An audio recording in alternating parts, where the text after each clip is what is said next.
Gold trusted gold buyers తాకట్టులో ఉన్న బంగారాన్ని విడిపించి ఈ రోజు ఉన్న మార్కెట్ ధరకే కొనబడును. మరిన్ని వివరాలకు సంప్రదించండి 7771077720. నమస్తే, వెల్కమ్ టు ఆర్టీవీ. ఈరోజు మనతో పాటు producer, FDC chairman Dil Raju గారు ఉన్నారు. జూలై 4th తమ్ముడు మూవీ రిలీజ్ అవబోతుంది. ఆ మూవీకి సంబంధించి కొన్ని విషయాలు అడిగి తెలుసుకునే ప్రయత్నం చేద్దాం. Hello sir. హలో సార్, నమస్తే. నమస్తే. ఫస్ట్ ఆఫ్ ఆల్ తమ్ముడు ట్రైలర్ చాలా బాగుంది. Thank you. కంగ్రాట్స్. డెఫినెట్గా హిట్ కొట్టబోతున్నారు అనిపిస్తుంది. అంటే మీ సినిమా అనేసరికి దిల్ రాజు గారి సినిమా అనే వస్తారు ప్రేక్షకులు. అంటే మీ జడ్జిమెంట్ అంత కరెక్ట్గా ఉంటుంది సినిమాకి అని చెప్పేసి ప్రేక్షకుల్లో, అభిమానుల్లో ఒక ముద్ర అనేది క్రియేట్ చేశారు. సో తమ్ముడు మూవీకి సంబంధించి అంటే ఒక అక్క తమ్ముడు మధ్య జరిగే రిలేషన్కి సంబంధించిన సీన్స్ లాగానే ట్రైలర్లో చూపించారు. సో ఏంటి అసలు ఎలా ఉండబోతుంది? అంటే తమ్ముడు అనేది మీకు టైటిల్లోనే అర్థమవుతుంది అనుకో, అక్క తమ్ముడు రిలేషనే. బట్ ఇప్పటి వరకు మనము చూడనటువంటి చాలా సినిమాలు వచ్చాయి కదా, అక్క తమ్ముడు, అన్న చెల్లెలు, ఇలాంటి చాలా సినిమాలు మనం చూస్తున్నాం. So what is the difference about that film and తమ్ముడు అంటే, తమ్ముడు అనేది ఒక అడ్వెంచరస్ ఫిలిం. సో ఒక 80% ఆఫ్ ద ఫిలిం ఫారెస్ట్లో జరుగుద్ది అండ్ వన్ నైట్లో జరిగే story. Okay. So total cinema అంతా ఒక నైట్లో, టోటల్ సినిమా కాదు, అంటే ఆ ఫారెస్ట్ ఎపిసోడ్ అంతా ఒక నైట్లో జరిగేది అన్నట్టు. సో ముందంతా టైం ల్యాబ్స్ వేరేలాగా ఉంటుంది, బట్ ఫారెస్ట్కి వచ్చిన తర్వాత ఒక నైట్లో జరుగుతుంది. ఇది అడ్వెంచర్. అంటే ఎక్స్ట్రాడినరీగా విజువల్స్ ఉంటాయి అండ్ ఎక్స్ట్రాడినరీ ఎపిసోడ్స్ ఉంటాయి, యాక్షన్ థ్రిల్ ఎపిసోడ్స్, అవన్నీ చాలా కొత్తగా ఉంటాయి. అవి థియేటర్లో డెఫరెంట్గా ఆడియన్స్కి ఒక వావ్ ఫ్యాక్టర్స్ ఇస్తాయి. బట్ అంటే వేణు గారు స్టోరీ చెప్పినప్పుడు ఒక అక్క తమ్ముడు మధ్య జరిగే కాన్ఫ్లిక్ట్స్ అయి ఉండొచ్చు అనేది ఒక నెరేషన్ ఇచ్చి ఉండొచ్చు. కానీ ఆ విజువల్స్ ఎట్లా ఉంటాయి, ఆ టెక్నికల్గా ఎంత వర్క్ చేశారు అనేది థియేటర్లోనే చూడగలం. కానీ మీకు కనెక్ట్ చేసిన పాయింట్ ఏంటి? అంటే బేసిక్గా వేణు అన్ని సినిమాలు నా దగ్గర చేశాడు. ఆల్మోస్ట్ 22 years నుంచి శ్రీరామ్ వేణు నాతో జర్నీ చేస్తున్నాడు. సో వాట్ ఈజ్ వేణు ప్లస్లు మైనస్లు, ఏం ఆలోచిస్తాడు, ఎలా ఆలోచిస్తాడు, ఎలా చేస్తాడు అనేది నాకు టోటల్గా తెలుసు. అండ్ లాస్ట్ చేసిన సినిమాల్లో ఇప్పుడు ఎంసీఏ నానితో చేసినప్పుడు దాన్ని ఎలా సూపర్ హిట్ చేశాం, ఎందుకంత సూపర్ హిట్ అయింది, what is the Venu strength. దాంట్లో ఒక ఫ్యామిలీ డ్రామా అండ్ యాక్షన్ కూడా ఉంటుంది, ఒక విలన్తో పాటు ఒక ట్రాక్ ఉంటుంది. అలాగే తర్వాత వకీల్ సాబ్ కళ్యాణ్ గారితో ఆ సినిమాని ఒక కమర్షియల్ మీటర్లో ఎలా చెప్పచ్చు, కళ్యాణ్ గారికి ఎలాంటి డైలాగులు పడితే థియేటర్లో విజిల్స్ పడతాయి అనేదే వకీల్ సాబ్. సో అది ప్రూవ్ చేసుకున్నాడు. సో ఈ తమ్ముడు కథ చెప్పినప్పుడు అక్క తమ్ముడు మధ్యలో ఉండే ఇది ఏంటి అని చెప్పి అది జర్నీ అంతా ఎలా ఉంటుంది అనేది ఎక్స్ప్లెయిన్ చేశాడు. సో నాకు నరేషన్ ఇచ్చినప్పుడు అలా టోటల్గా ఇచ్చినప్పుడు ఆ ఎపిసోడ్స్ కానీ ఆ విజువల్స్ కానీ డైరెక్టర్ చూస్తుంది, సార్ ఈ సినిమాని మనం ఇలా తీద్దామని అడిగాడు. సో నేను గో హెడ్ అని చెప్పాను. సో అట్లా ఆ వేణు అనేది టోటల్గా రేపు థియేటర్కి ఒక ఎక్స్పీరియన్స్ ఇచ్చేలాగా. ఇప్పుడు ఈ సినిమాలు ఎట్లా అంటే, ఈరోజు ఓటీటీ వచ్చిన తర్వాత చాలా సినిమాలకి సరే ఇంట్లో చూసేసుకుందాంలే అంటే అనే ఒక ఫీలింగ్ ఉంటుంది.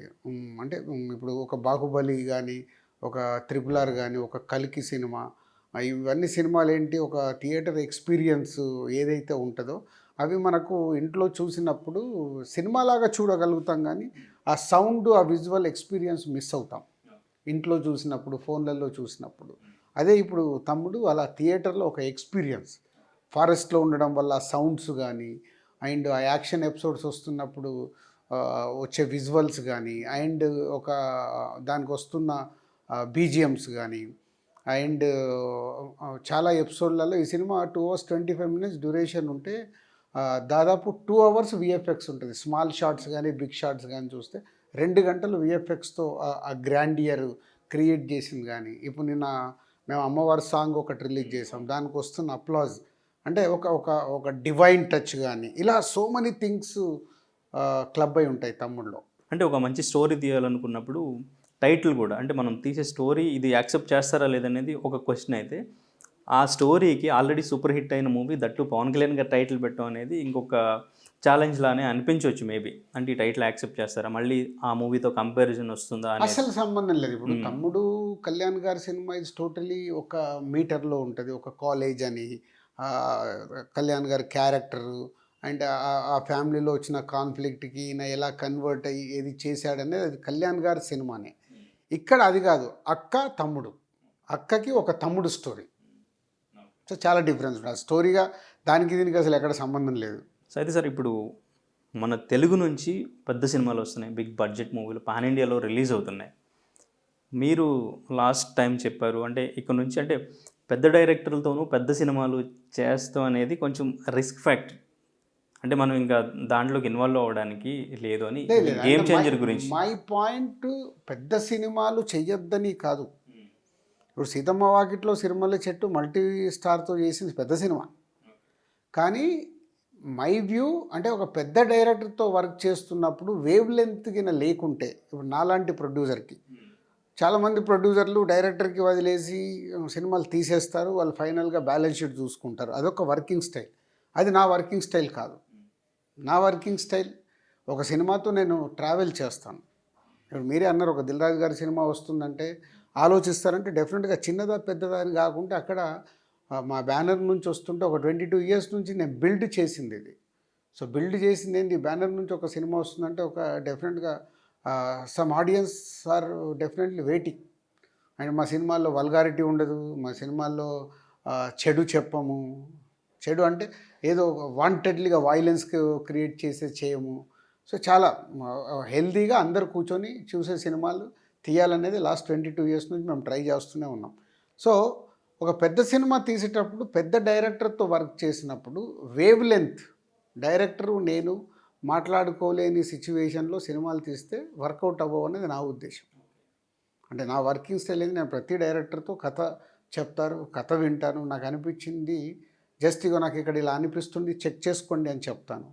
ఎవరు ఇప్పుడు అనిల్ రావిపూడి గారు ఎన్ని సినిమాలు చేశారు, వంశీ పైడిపల్లి చేశాడు, ఇప్పుడు శ్రీరామ్ వేణు ఎన్ని సినిమాలు చేశాడు, ఇప్పుడు తమ్ముడు సినిమా ఉంది, నాది ఎక్కడా లేదు. బట్ కథ విన్నప్పుడు వేణు నాకు ఇవి అనిపిస్తున్నాయి చెక్ చేసుకో.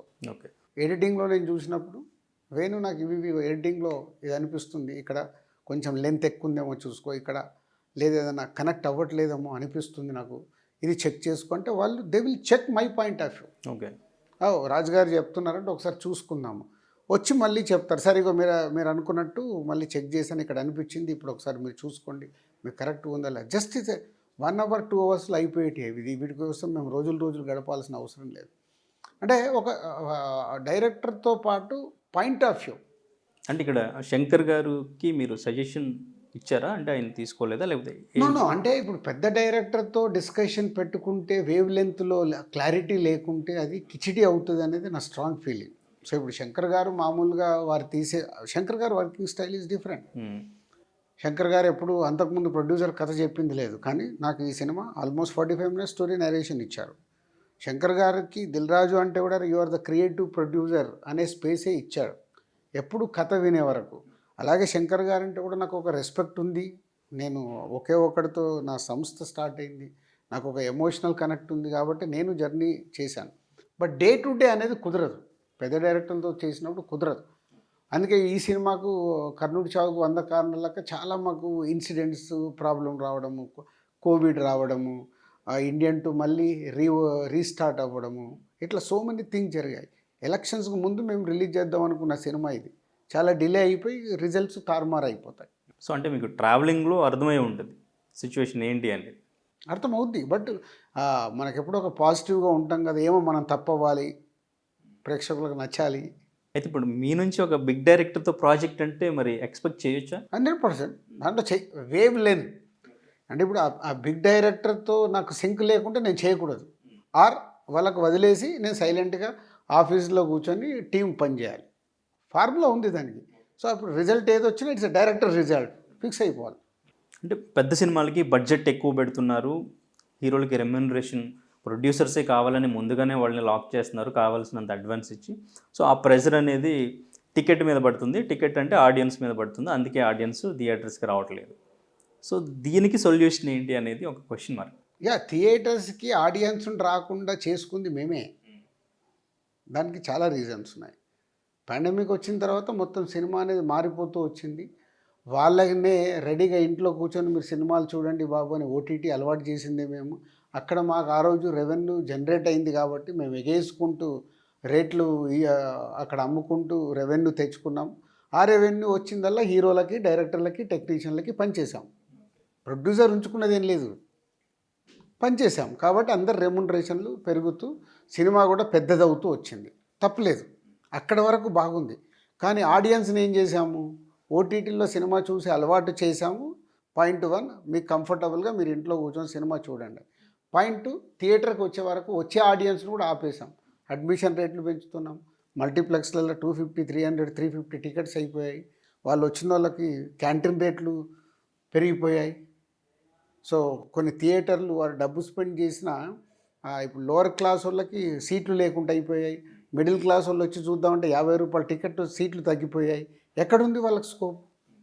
అంటే 2 విధాలుగా మేమే నష్టం చేశాం. ఇప్పుడు అది కరెక్ట్ చేయాల్సిన టైం వచ్చింది. ఫుట్ఫాల్ పెంచుకోవాలి. ఫుట్ఫాల్ పెంచుకోవాలంటే అందరము ఆలోచించుకొని సిస్టమ్, బిఫోర్ కోవిడ్ ఉన్న సిస్టమ్ ఏంటి, ఆ సిస్టంలోకి జర్నీ చేస్తూ ఆ సిస్టమ్ని మళ్ళీ అడాప్ట్ అయ్యేలాగా ఫుట్ఫాల్ పెంచుకొని చేసుకుంటూ రావాలి. అది ఒక్కరి వల్ల అయ్యేది కాదు. ఇప్పుడు నేను మొదలు పెట్టబోయే సినిమాలు నా హీరోలతో నేను మాట్లాడుకున్నాను. ఏం చేస్తే బెటర్, ఎలా చేస్తే బెటర్, ఎంతలో సినిమా తీద్దాము, నీ రెమ్యునరేషన్ ఏంటి, నేనేం తీసుకోవాలి, వచ్చిన తర్వాత నువ్వేం తీసుకుంటావు అన్నీ ఓపెన్లీ నేను నెక్స్ట్ మొదలు పెట్టబోతున్న సినిమాల్ని స్టార్ట్ చేశాను. అంటే ఈ మూవీ వరకు కూడా మీరు అనౌన్స్ చేశారు టికెట్ రేట్ అనేది హైక్ ఉండదు, సో టికెట్ రేట్ అనేది నార్మల్గానే ఉంటుందని. అంటే ఇది యూనిటీగా చేయాలి అంటున్నారు. ఇది అంటే ఎప్పటి వరకు వర్కౌట్ అవ్వచ్చు అంటారు? ఎందుకంటే మొన్న మీరు చూసారు సింగిల్ స్క్రీన్స్ మూసేసి అంత పని అయింది. సో నెక్స్ట్ ఒక 2-3 ఇయర్స్లో కూడా అవి క్లోజ్ అవ్వచ్చు అని మాట్లాడుతున్న సిచ్యువేషన్. సో అంటే ఎటువంటివి మనం ఇంప్లిమెంట్ చేస్తే డెవలప్ అవుద్ది అనుకుంటారు మళ్ళీ? అంటే ఇది మాకు ఎలా ఉంటుందంటే ఎవ్రీ ఫ్రైడే ఎవరి ప్రాబ్లం వాళ్ళది అన్నట్టు ఉంటుంది. ఈ సినిమా ఇండస్ట్రీకి ఉన్నది ఒక శాపంలాగే నేను పరిగణిస్తాను. అంటే ఈ ఫ్రైడే మన కుబేర్ అయిపోయింది, ఇప్పుడు రేపు కన్నప్ప ఉంది, 4th తమ్ముడు ఉంది, తర్వాత ఘాటి ఉంది, ఇట్లా వారంకి ఒక సినిమా ఉంది. ఆ వారం గురించే ఫోకస్ చేస్తున్నాం. కానీ టోటాలిటీగా ఏంటి అనేది ఎవరు ఆలోచించట్లా. ఆ వారం దాటేస్తే అయిపోయి నెక్స్ట్ ఏంటనేది మూవ్ ఆన్ అయిపోతున్నాం. సో టోటాలిటీ ఆగి ఆలోచించాల్సిన టైం ఇది. లేకుంటే ఇవాళ ఇండియాలో తెలుగు సినిమా కొంచెం బెస్ట్ ప్లేస్లో ఉంది. గ్లోబల్గా తెలుగు సినిమాకి ఇవాళ పాన్ ఇండియా కానీ పాన్ వరల్డ్లోకి వెళ్ళినా మన తెలుగు సినిమాకి నంబర్స్ కూడా చూస్తున్నాం. కానీ మెల్లిగా ఆ 4-5 సినిమాలు కాదు కదా, టోటాలిటీ ఏంటి, నంబర్ ఆఫ్ మూవీస్ ఆడితేనే తెలుగు సినిమా కూడా బతుకుద్ది. 4-5 సినిమాలతో బతకదు. అంటే స్టార్ హీరోస్ కూడా ఎక్కువ సినిమాలు రిలీజ్ చేస్తే, ఎందుకంటే స్టార్ హీరో సినిమాకే సింగిల్ స్క్రీన్స్ దగ్గర కటౌట్లు పెట్టడం కానీ ఫ్యాన్స్ కొంచెం పండగలాగా సెలబ్రేట్ చేయడం అనేది జరుగుతుంది. కానీ స్టార్ హీరో సినిమా రావడానికి ఒక 2-3 ఇయర్స్ పడుతుంది ఇప్పుడు. సో దాన్ని ఎట్లా సాల్వ్ చేయాలనుకుంటున్నారు? అదంటే నేను ఫస్ట్ అందరము ఆలోచించుకొని చేయాల్సింది ఏంటంటే 56 వీక్స్ అంటే సంవత్సరంలో ఒక 40 సినిమాలన్నా కరెక్ట్గా రిలీజ్ అవ్వాలి. స్టార్ హీరో సినిమాలు, మిడ్ రేంజ్ సినిమాలు, కాంటెంట్ ఉన్న సినిమాలు 150 వస్తాయి. 150లో 100 సినిమాలు ఆడేటివి ఉండవు. ఆడేటి సినిమాలు 25-30 సంవత్సరంలో కరెక్ట్గా తీస్తే. లేకుంటే ఇప్పుడు చూడు 6 నెలల్లో ఓన్లీ 5 సినిమాలు ఆడాయి. 6 months complete, only 5 films it's work in theatres. అంటే నెక్స్ట్ ఇంకొక 5, 6, 7, 8 అంటే ఈ సంవత్సరం మొత్తము నెక్స్ట్ 6 months గాడ్ గ్రేస్ పాజిటివ్గా ఉంటే ఒక 10 సినిమాలు ఆడాయనుకో 15 సినిమాలు ఆడతాయి. సో అది కరెక్ట్ కాదు. అంటే ఎవ్రీ వీక్ సినిమా వస్తేనే ఆడియన్కి ఏముంటుంది, నేను థియేటర్కి వెళ్ళి సినిమా చూడాలని ఎగ్జైట్మెంట్ ఉంటుంది. ఈ నెల చూసేసానులే, ఇక వేరే అన్ని ఓటీటీలో చూద్దాంలే, చూసుకుందాంలే అని ఫిక్స్ అవుతున్నారు. ఆడుతున్న సినిమా కూడా సూపర్ హిట్ అయిన సినిమా ఇక్కడ ఎందుకులే ఓటీటీలో చూసుకుందామని ఫిక్స్ అవుతున్నారు. సో మార్పు తీసుకురావాల్సిన టైం వచ్చేసింది. అందరు ఆలోచించుకొని స్పీడప్ కాకుంటే బ్యాడ్ షేప్లో ఉన్న ఇండస్ట్రీ కాస్త వరస్ట్ స్టేజ్కి వెళ్తుంది. వరస్ట్ స్టేజ్కి వెళ్తే అందరికీ నష్టమే. ఓటీటీ గురించి అంటే బిఫోర్ నుంచి కూడా మాట్లాడుతుంది అందరూ కూడా, ఓటీటీ అనేది చాలా ఎఫెక్ట్ అవుతుంది, ఓటీటీ కోసం వెయిట్ చేస్తున్నారు అందరూ అని చెప్పేసి. ఈవెన్ ఆమిర్ ఖాన్ గారు ఓటీటీకి నా సినిమా ఇవ్వను, ఈవెన్ యూట్యూబ్లో రిలీజ్ చేసుకుంటా అని చెప్పారు. అంటే ఇక్కడ ఓటీటీకి సంబంధించి అంటే ఓటీటీ నుంచే ఎప్పుడు రిలీజ్ అవ్వాలనేది, ఆ రిలీజ్ టైం అనేది, రిలీజ్ డేట్ అనేది ఓటీటీ వాళ్ళే ఇస్తున్నారు ప్రొడ్యూసర్కి. అటువంటి సిచ్యువేషన్లో ఉంది. సో అది చేంజ్ అవుతుందా? సో అంటే ఇప్పుడు ఓటీటీ అనేది వన్ ఆఫ్ ద రీజన్. దానివల్లే ఇవన్నీ జరుగుతున్నాయంటే కరెక్ట్ కాదు. తెలుగులో 4 వీక్స్కి 5 వీక్స్కి ఇస్తున్నారు, బాలీవుడ్లో 8 వీక్స్కి ఉంది, మరి బాలీవుడ్లో కలెక్షన్స్ ఎందుకు లేవు? 8 వీక్స్ ఉంది కదా. అది ఒక్కటే రీజన్ కాదు, అది one of the reason. So అలాంటి చాలా ఉన్నాయి. ఒకటి ఒకటి ఒకటి చేసుకుంటూ రావాలి. ఫస్ట్ థియేటర్స్ దగ్గర నుంచి కరెక్ట్ అవ్వాలి. థియేటర్ అడ్మినిస్ట్రేషన్ రేట్లు కంఫర్టబుల్గా ఉండాలి. లోవర్ క్లాస్ వాళ్ళు చూడాలి, మిడిల్ క్లాస్ వాళ్ళు చూడాలి, అప్పర్ క్లాస్ వాళ్ళు చూడాలి. వాళ్ళందరికీ క్యాంటీన్ అనేది కూడా అందుబాటులోకి ఉండాలి. థియేటర్ యాంబియన్స్, థియేటర్ మెయింటెనెన్స్ కరెక్ట్గా ఉండాలి. ఇవన్నీ జరగాలి అంటే థియేటర్లు వాళ్ళను మనం కంఫర్టబుల్గా చూడాలి. థియేటర్లకి వాళ్ళ ఏదైతే మొన్న ఇష్యూస్ వచ్చాయో, థియేటర్లు కంఫర్టబుల్గా వాడికి ఫుట్ఫాల్ పెరిగినప్పుడే కదా అది మెయింటైన్ చేయగలుగుతాడు. ఫుట్ఫాల్ లేనప్పుడు ఎక్కడికి వెళ్ళి మెయింటైన్ చేస్తాడు థియేటరు? ఏదో రన్ చేయండిరా బాబు అంటున్నాడు, లేకుంటే సినిమాలు లేకుంటే ముయ్యండిరా బాబు అంటున్నాడు. అది మన కల్చర్ కాదు. సో అలాగే కాంటెంట్ థియేటర్లు అయిపోయిన తర్వాత ఎవ్రీ వీక్ ఒక మంచి కాంటెంట్ ఇవ్వడానికి మేమందరం సిద్ధం కావాలి. Star heroes, mid range heroes, concept films ఇవన్నీ రావాలి. వచ్చినప్పుడే ఎవ్రీ వీక్ ఆడియన్స్ థియేటర్కి వెళ్ళేలాగా ఉండాలి. అది క్రియేట్ అయినప్పుడు వేరే అన్నీ ఇప్పుడు ఓటీటీ కావచ్చు, శాటిలైట్ కావచ్చు, పైరసీ కావచ్చు, ఇవన్నీ సెకండరీ అవుతాయి. ఇవన్నీ కరెక్ట్ అయినప్పుడు ఇవన్నిటిని ఎలా కరెక్ట్ చేయాలనే చేయొచ్చు. అంటే మొన్న థియేటర్ బంద్ ఇష్యూ వచ్చినప్పుడు కూడా పవన్ కళ్యాణ్ గారు ఆయన సీరియస్గా తీసుకున్నప్పుడు, ఆయన కూడా అంటే నెగిటివ్ వేలోనే ఆయనకి పోర్ట్రేట్ చేసినప్పుడు వేరే వాళ్ళు ఇండివిజువల్గా ప్రెస్ మీట్ పెట్టడం అనేది, దిల్ రాజు గారు మీరు కానివ్వండి, ఆయన అల్లు అరవింద్ గారు కానివ్వండి, ఇండివిజువల్గా ప్రెస్ మీట్ ఎందుకు? అందరూ కలిసి ప్రొడ్యూసర్స్ కౌన్సిల్ ఉంది, గిల్డ్ ఉంది, అందరూ కలిసి ఒక ప్రెస్ మీట్ పెట్టి ఒక క్లారిటీ ఇవ్వచ్చు కదా. అంటే ఇక్కడే యూనిటీ లేదు అనేది ఒక నెగిటివ్ కామెంట్స్. సినిమా ఫీల్డ్లో ఎప్పుడు యూనిటీ ఉండదు, ఎవరిది వారే యమునా తీరే ఇక్కడ. సో ఇప్పుడు అరవింద్ గారు ప్రెస్ మీట్ పెట్టారు. వారు ఎందుకు పెట్టారు ప్రెస్ మీట్? ఆ నలుగురిలో నేను లేను అని చెప్పుకోవడానికి అరవింద్ గారు ప్రెస్ మీట్ పెట్టారు క్లియర్గా. అంటే ఒక పెద్ద మనిషిగా ఆయన, నేను ప్రెస్ మీట్ పెట్టాను. నేను ఎందుకు పెట్టాను? ఎక్కువ నా పేరును వాడుతున్నారు ఎందుకు? సో ఇక అసలు ఏమి జరిగింది, ఎంతమంది క్లారిటీ ఉంది దాని మీద? క్లారిటీ లేదు. అసలు ఎపిసోడ్ ఏం జరిగింది అనేది నేను క్లారిటీ ఇచ్చా. ఎందుకు? దిల్ రాజు గారు చేశారు, లేదంటే దిల్ రాజు గారు బ్రదర్ వల్ల ఇది జరిగింది, అది ఎక్కడ మొదలైంది? పోనీ మొదలైన తర్వాత ఏం జరిగింది? సో థియేటర్ వాళ్ళు ఏం కోరుకుంటున్నారు, అసలు లోపల ఉన్న ప్రాబ్లమ్ ఈవెన్ మీ మీడియా వాళ్ళకు కూడా క్లారిటీగా తెలియదు. So I want give a clarity. So అసలు ఎలా జరిగింది, ఏముంది, ఎందుకు జరుగుతుంది, అవన్నీ క్లారిటీగా నేను బయటికి చెప్పినప్పుడు కానీ చాలామందికి అర్థమై ఉండదు. ఓకే, పర్సంటేజ్ విధానం ఉంది ఆల్రెడీ. పర్సంటేజ్ విధానం లేదని కాదు, 95% సినిమాలు పర్సంటేజ్లోనే ఆడుతున్నాయి. వాళ్ళు అడుగుతుంది 5% సినిమాలు. అవి కూడా చేస్తే పోనీ అవిడికి మీకు ఏం కావాలో అడుగుతున్నారు వాళ్ళు. లేదు వాళ్ళు మీరు 5 సినిమాలు అయితే రెంటల్లోనే వేసుకోనని అడుగుతున్నారు. రెంటారా పర్సంటేజ్ అని పెట్టి డబ్బు వస్తే మీరు తీసుకెళ్తున్నారు, డబ్బు రాకుండా మమ్మల్ని పర్సంటేజ్లో ఆడమంటున్నారు అనేది వాళ్ళ ప్రాబ్లం. ఆ జెన్యూన్ ప్రాబ్లం. వాళ్ళు అడుగుతుంది టికెట్ రేట్లు మీరు పెంచుకున్నప్పుడు మాకు రూపాయి పెంచట్లేదు, మాకు ఏమైనా పెంచండి అని అడుగుతున్నారు. అవన్నీ వాళ్ళ పాయింట్ ఆఫ్ రైటే. ఎఫ్టీసీ చైర్మన్గా మీరు బాధ్యతలు తీసుకున్న తర్వాత అంటే మీకేమన్నా కొంచెం బర్డెన్గా, కొంచెం మనం టైం ఎక్కువ స్పెండ్ చేయాల్సి వస్తుంది, ఇప్పుడు ఇండస్ట్రీ మీద మనం ఎటువంటి ఎఫర్ట్ పెట్టి ఎటువంటి చేంజెస్ తీసుకురావాలనేది మీకు ఏమైనా బర్డెన్గా ఉందా? బర్డెన్ కాదు, అంటే ఇప్పుడు ఒకటి తీసుకున్నప్పుడు ఒక రెస్పాన్సిబిలిటీ అది. సో ఇప్పుడు ఎఫ్డిసి అంటే ఇది తెలంగాణ ఫిలిం డెవలప్మెంట్ కార్పొరేషన్, కానీ నేను తెలుగు సినిమా ప్రొడ్యూసర్ని. సో ఫిలిం ఇండస్ట్రీ ఇప్పుడు హైదరాబాద్లో ఉంది.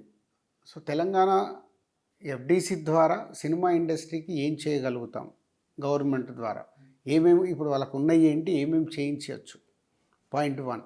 పాయింట్ 2, ఇప్పుడు రన్ ట్రాక్ అన్నది ఒకటి వర్కౌట్ చేస్తున్నాం. అసలు తెలంగాణలో ఎన్ని థియేటర్లలో ఉన్నాయి, ఎన్ని థియేటర్లలో ఒరిజినల్గా ఆడియన్స్ ఎంతమంది చూస్తున్నారనేది ఒక ట్రాన్స్పరెన్సీ తీసుకురావాలి, ఒక రన్ ట్రాక్ అనేది రావాలనేది వర్కౌట్ చేస్తున్నాం. అలాగే సింగిల్ విండో షూటింగ్ పర్మిషన్స్కి చాలా ప్రాబ్లమ్స్ ఉన్నాయి ప్రొడ్యూసర్స్కి, అది ఎలా సార్ట్అవుట్ చేయాలనేది చూస్తున్నాం. అలాగే ఫ్యూచర్లో హైదరాబాద్ సిటీని ఒక సినిమా అప్ చేయాలనేది సీఎం రేవంత్ రెడ్డి గారి వ్యూ, దానికోసం ఏం చేయాలని వర్కౌట్ చేస్తాం. ఇవన్నీ ప్యారలల్గా జరుగుతూ ఉంటాయి. నేను డైలీ ఎఫ్డీసీలోనే కూర్చొని చేయాల్సిన అవసరం లేదు, జస్ట్ ప్రాసెస్లో జరుగుతుంది. సో ఈవెన్ చంద్రబాబు నాయుడు గారిని కూడా కలుస్తున్నారు అని చెప్పేసి మొన్న వార్తలు వచ్చినాయి. సో సడన్గా పోస్ట్ పోన్ అయిందా లేకపోతే ఏం జరిగింది సార్? అందరు చాలామంది షూటింగ్లో ఉన్నారు, అందరు అవైలబుల్లో లేరు, కాబట్టి ఇది మళ్ళీ ఇంకొక అపాయింట్మెంట్ ఇద్దాం అనేది పోస్ట్పోన్ చేశారనేది న్యూస్ వచ్చింది. దానికే నేను ఆ రోజు ప్రెస్ మీట్లో చెప్పింది, గవర్నమెంట్లు పిలుస్తుంటే షూటింగ్లు ఉన్నాయని తప్పించుకోవడం ఎందుకు?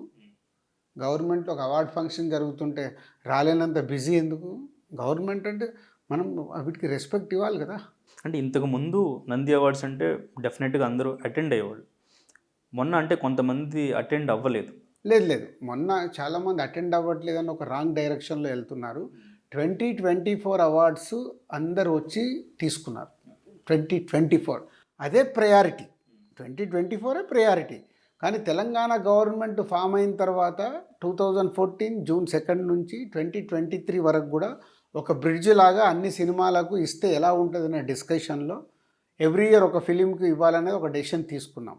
కానీ తర్వాత జ్యూరీ వాళ్ళు వచ్చిన తర్వాత ఒక్క సినిమా అసలు మేము సెలెక్ట్ చేయలేము, కాబట్టి బెస్ట్ ఫిలిమ్స్ మాకు 1 to 3 ఇవ్వండి అని మళ్ళీ 1 to 3 ఫిలిమ్స్ ఇస్తే దే ఆర్ సెలెక్టెడ్. సో ప్రతి ఇయర్కు తెలంగాణ ఫామ్ అయిన తర్వాత ఎవ్రీ ఇయర్ అవార్డ్స్ పంపించినట్టుగా ఉండాలనేది ఆ 10 years యాడ్ అయింది. దాంట్లో మిస్ అయ్యారు. అంటే స్టార్ హీరోస్ కూడా కనిపించుంటే ఈవెంట్ ఇంకొంచెం బాగుండేది. ఈవెంట్ అద్భుతంగా జరిగింది కదా. ఇప్పుడు ఈవెంట్ మీరు చెప్పాలి, first time Telangana Gaddar film awards అలా చూస్తుంటే చూసిన వాళ్ళు కానీ మీకు కానీ ఏమనిపించింది? అంటే ఇంకా స్టార్ హీరోస్ ఏమనిపించింది? రాని వాళ్ళ గురించి వద్దు, మీరు చూసిన ఈవెంట్ ఎలా ఉంది? మీకు ఈవెంట్ చాలా బాగుంది, చాలా సక్సెస్ అయ్యింది. బట్ ఇంకా స్టార్ హీరోస్ యాడ్ అయ్యి ఉంటే ఇంకా గ్రాండ్. అదే అంటున్నా. ఇప్పుడు ఒక మనిషి మేము ప్రపంచం మొత్తం 100% మనం సాటిస్ఫై చేయలేము. డెఫినెట్గా విమర్శ ఉంటుంది. విమర్శ ఎక్కడ ఉంటుంది? వెతుకుతూ విమర్శిస్తాం. ఉన్నది ఆస్వాదించాం, లేని దానికోసం వెతుకుతుంటాం. అదే ప్రాబ్లం. అంటే మీరు ఇంతకుముందు చెప్పినట్టు టికెట్ రేట్స్ తగ్గిస్తాను, నా సినిమాకి టికెట్ రేట్స్ పెంచను అని చెప్పారు.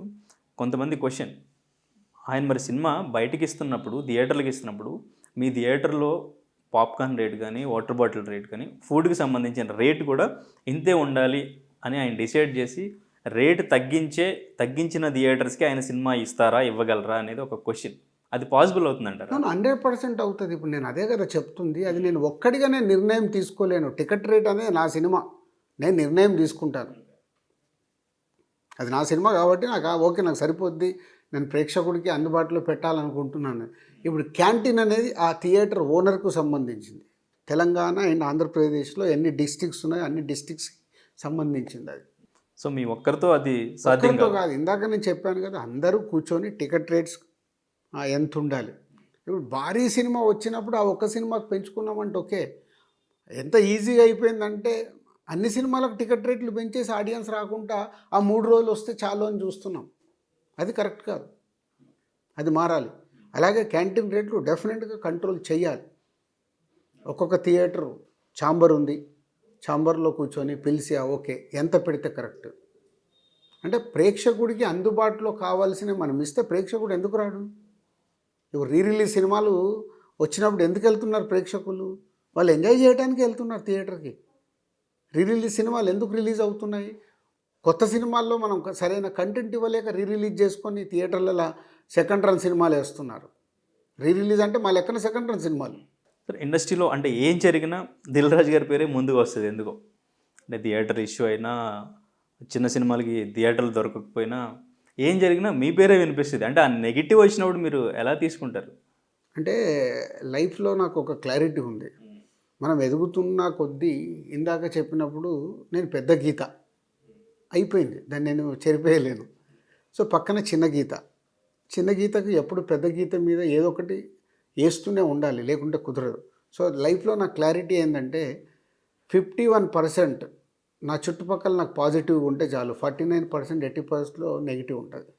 Okay, right. సో ఆ 49% నెగిటివ్ ఉంటే 51% పాజిటివ్ ఉంది కదా అని నేను ముందుకు వెళ్ళిపోతాను.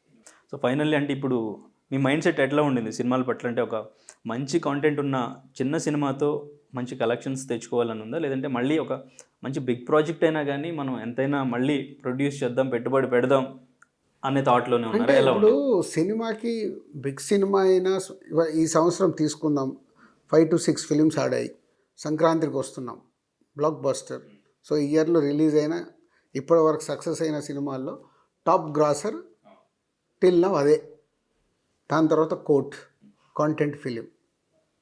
సంక్రాంతికి వస్తున్నాము స్టార్ ఫిలిం కాదు, వెంకటేష్ గారు, అనిల్ రావిపూడి ప్రాపర్గా నాన్ స్టాప్ ఎంటర్టైన్మెంట్లో చేసిన సినిమా కోర్ట్ సినిమా. ఒక కాన్సెప్ట్ ఫిలిం వర్క్ అయిందిగా.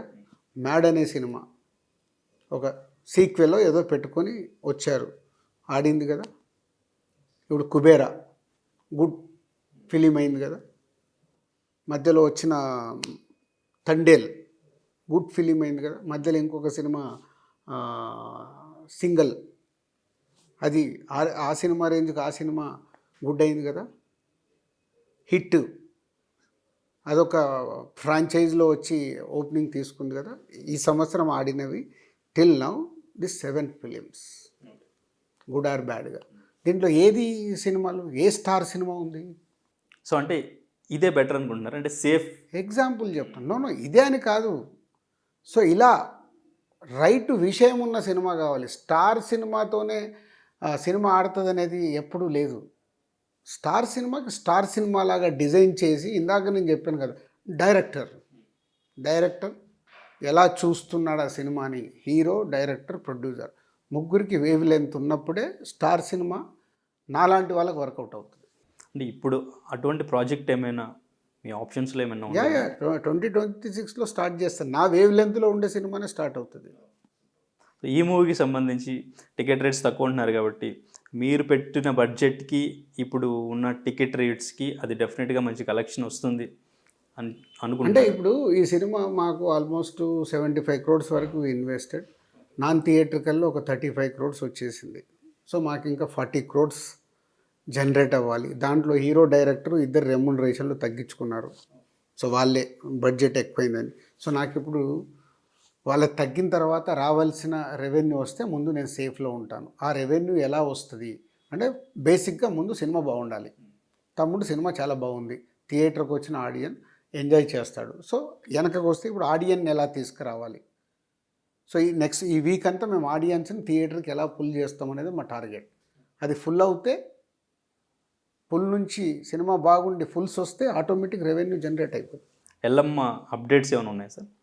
నెక్స్ట్ ఆగస్టు నుంచి rowdy Janardhana, Vijay Deverakonda movie start చేస్తాం. అలాగే ఎల్లమ్మ, అలాగే దేతడి ఆశిష్తో మేము చేయబోతున్న సినిమా. అలాగే ఇంకొక సినిమా ఫైనల్ స్టేజ్లో ఉంది. ఆర్యా 3 కూడా రాబోతుంది అని. దానికి ఇంకా టైం ఉంది, అవన్నీ డీటెయిల్స్ లేటర్గా మాట్లాడుతాను. సో 25లో ఒక 4 ఫిలిమ్స్ స్టార్ట్ అవుతాయి. అవి 26లో ల్యాండ్ అవుతాయి. సో వీటి మీద ఎక్కువ వర్క్ చేస్తున్నాం ఇప్పుడు. నెక్స్ట్ ఇయర్ వచ్చే 4 సినిమాలు అన్ని రకాలుగా ఎలా రీచ్ చేయాలి, ఇప్పుడున్న సినారియోని అర్థం చేసుకొని, సో ఆ కాంటెంట్ దగ్గర కానీ, ఎకానమిక్స్ కానీ, ఆడియన్స్ని ఎలా ఎగ్జైట్ చేయగలుగుతాం ఆ కాంటెంట్తో, ఇవి lot of working on that. అలాగే ఇంకొక 5 స్క్రిప్ట్స్ ఫైనల్ స్టేజ్లో ఉన్నాయి. అవి 2026లో టేకప్ చేస్తాం. సో 26లో టేకప్ చేస్తే అవి 27 ఒక స్టార్ సినిమా ఉంది, అది పడితే 27 28 అట్లా. సో ప్రాపర్ హోంవర్క్తో వెళ్తున్నాము. అలాగే దిల్ రాజు డ్రీమ్స్ ఈ సాటర్డే లాంచ్ చేస్తున్నాం కొత్త వాళ్ళ కోసం ప్లాట్ఫామ్. దాని ద్వారా న్యూ టాలెంట్ సినిమా ఫీల్డ్లోకి రావాలనుకునే వాళ్ళకు ప్రాపర్ ప్లాట్ఫామ్ క్రియేట్ చేస్తున్నాం. సో చాలామందికి ఇండస్ట్రీకి రావాలనుకునే వాళ్ళకి హెల్ప్ అవుతుంది అది. టెక్నీషియన్స్ కానీ, ఆర్టిస్టులు కానీ, హీరో కావాలన్నా, హీరోయిన్లు కావాలనుకున్నా, అలా ఈవెన్ ప్రొడ్యూసర్స్ కావాలనుకున్న ఆ ప్లాట్ఫామ్ను వాడుకోవచ్చు వాళ్ళు. ఐ వాంట్ గివ్ అక్కడ సర్వీసు అండ్ బిజినెస్ మోడల్ రెండుట్లాగా చూస్తున్నాం. అదొక change over. I'm working for that. అలాగే లార్విన్ ఏఐ లాంచ్ చేశాము. సో అది అక్టోబర్ కల్లా 4 ప్రోడక్ట్స్ బయటకు వస్తాయి, యూజింగ్ స్టేజ్కి వస్తాము. అది కూడా ఒక చిన్న change over. So working going on. Right sir, right. Thank you so much. Thank you for your time. All the very best for తమ్ముడు. మంచి కలెక్షన్స్ రావాలి. మీరు ఇట్లాగే మంచి మంచి మూవీస్ ప్రొడ్యూస్ చేసి ప్రేక్షకులకి ఎంటర్టైన్మెంట్ అందించాలని మనస్ఫూర్తిగా ఆర్టీవీ నుంచి కోరుకుంటున్నాం. Thank you so much. Thank you all the best. Thank you. For latest updates on India Pakistan, download RTV Live app